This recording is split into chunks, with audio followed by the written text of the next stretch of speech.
والشمس وضحاها والقمر إذا تلاها والنهار إذا جلاها والليل إذا يغشاها والسماء وما بناها والأرض وما طحاها ونفس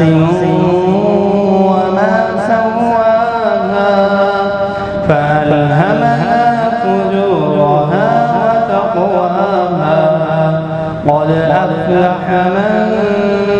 زكاها وقد خاب من دساها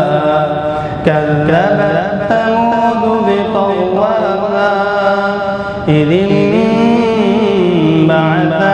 أشقاها فقال لهم رسول الله ناقة الله وسقياها فكذبوه فعقروها فدمدم